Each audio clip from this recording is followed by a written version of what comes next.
what was your entrance to like drawing and getting and did you do it as a child? Did you go to school for it? I can remember drawing since I was a kid. Probably the earliest stage is 3 or 4. Oh wow. Ever since I could pick up a pencil, I would pick up a pencil and paper and I would doodle. And one of my first earliest memories was, I think I got to be like 3 or 4, and I had some cousins with me, and we were sitting around in my uncle's apartment, and we were just all kind of drawing. And I happened to notice that my drawing was probably a little bit more advanced than theirs. Yeah. And then everyone just kind of gravitated towards looking at my drawings, and we would draw like funny stuff, like like a naked guy, and then we'd all giggle and laugh, right? Or a naked girl, with boobs, and everyone would giggle and laugh. And then the adults would come over and say, "What are you guys doing, right? What kind of mischievous plot are we up to?" I love it. But I used to read comics too. Yeah. So ever since I could draw, I would read comics. Back then it was, you're looking at the images. I'm not really reading the dialogue.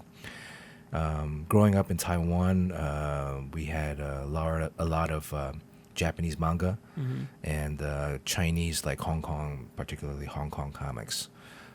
So the Japanese manga, they're digest size, very thick.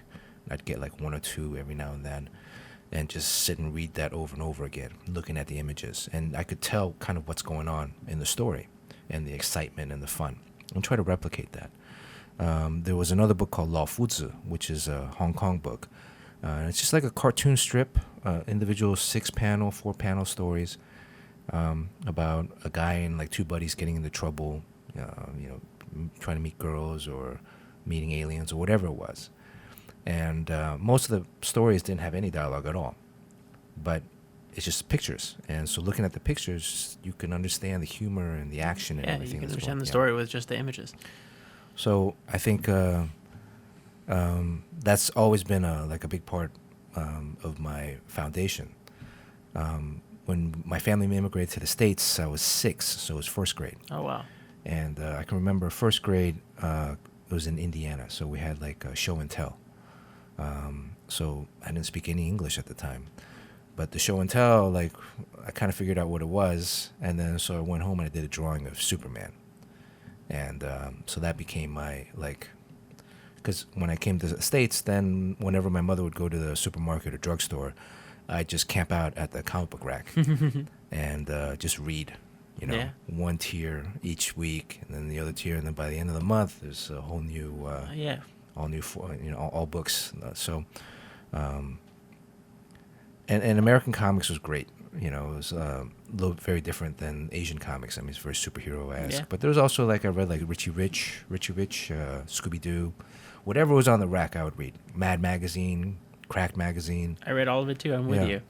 And also, like, the first weekend when we came to the States, my parents, we had to go house hunting because we were staying at a hotel. And when I turned on the TV that Saturday morning, like, every channel had cartoons on it.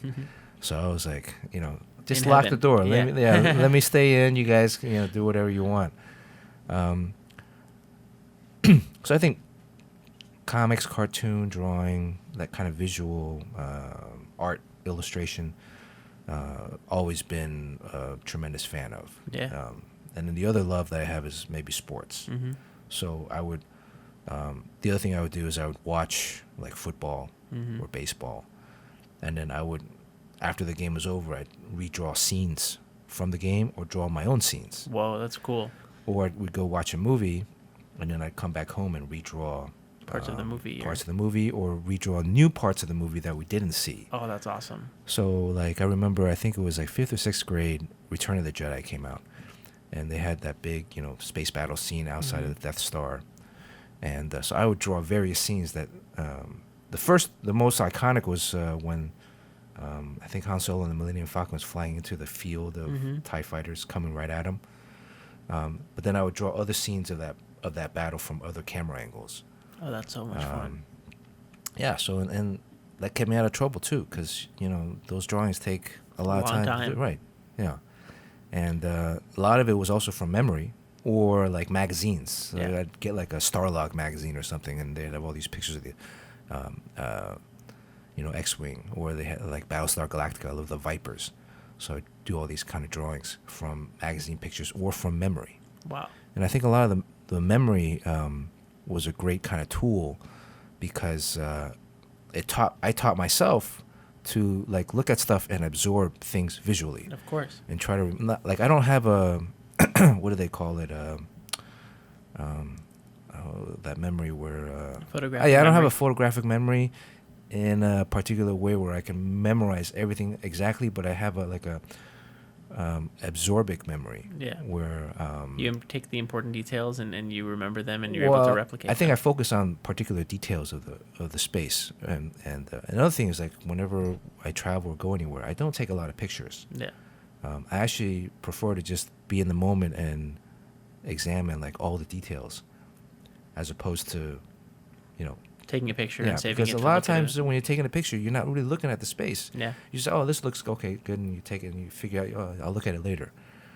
Instead of appreciating and Right, absorbing it yeah. and taking it in. Because as an artist, a lot of that, as a storyteller in particular, a lot of that comes back into your craft Of at course. one point.